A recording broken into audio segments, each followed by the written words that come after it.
कर'ना भाइरासानो बोसोरनैल' थायोब्ला गोसो थोलायनाया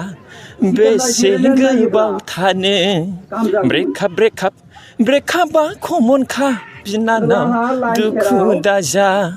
ब्रेकआपआ कमनखा फंबाय दुखु दाजा बेनो आरोखि दिनैनि बे सेथि बादायलायनाय रिमाला बाला ब्रह्म मेम'रियेल फुटबल टुर्नामेन्टआव फैनानै आं बिराद गोजोननाय मोन्दों बे पर्बतजरानि पलासगुरि गामियाव खेलाया बिराद मोजां जागासिनो दङ आङो दोंसे गान खनबाय आरो ससे डायलग होबाय आरोखि फैनानै बिराद गोजोननाय मोन्दों नोंथाङा दे जाखांफुनाय सासे बर'नि कमेडियान बेसेबांसो कमेडियान बा सर्ट भिडिअफोर बानायखो आंथ' बेखौ साननो हानाय नंला बिराद बे 2 बोसोराव बिराद सर्ट फिल्म बानायनाय जाबाय सप्तायावनो 3-4 बिदि बानायनाय जायो आं बेखौ बुंनो हाथ'नाय नंला आरोखि गोबांथार जाबाय नोंथांनि थांखियानो बेनोमोन ना सर्ट भिडिअ आंनि थांखियाथ'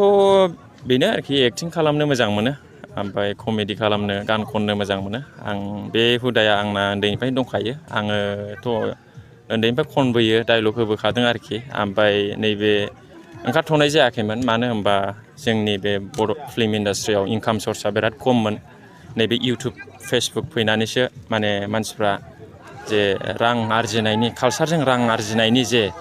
लामाया गोबांथार फैदों आरोखि दा नैबेनिफ्राय आङो नोजोर बोनानै बे लाइनाव थाब फैनाय जाबाय आरोखि फुल टाइम हिसाबै दंथ'यो आङो कालसारावनो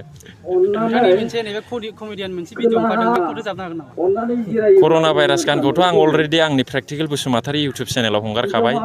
दा बेयाव थांनानै नायब्लानो रायजो राजाफ्रा नुसिगोन आरोखि कर'ना भाइरासानो बोसोरनैल' थायोब्ला गोसो थोलायनाया बेसे गोबाव थानो ब्रेकआपआ कमनखा बिनानाव दुखु दाजा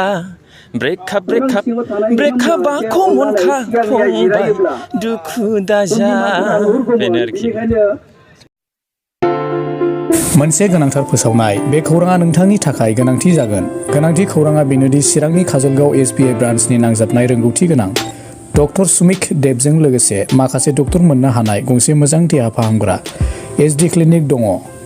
फै बिदिब्ला बे देहा फाहामसालियाव मा राहा मोननो हायो नायनि डायबेटिसनि थाखाय फाहामथाय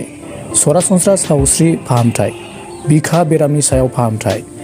नोंथाङा जुदि बेफोरबादि बेरामजों भुगिनांदोंब्ला काजलगाव SD क्लिनिकआव थांनानै नायजाहैनो हागोन नायजानायनि सम फुंबिलिनि 9 रिंगानिफ्राय सानजौफुनि 1 रिंगासिम आरो बेलासिनि 5 रिंगानिफ्राय मोनाबिलिनि 7 रिंगासिम नायजानो हागोन नोंथाङा सुलाद लानो थाखाय 7002293924 9954687336 जानबुं नम्बराव सुलाद ला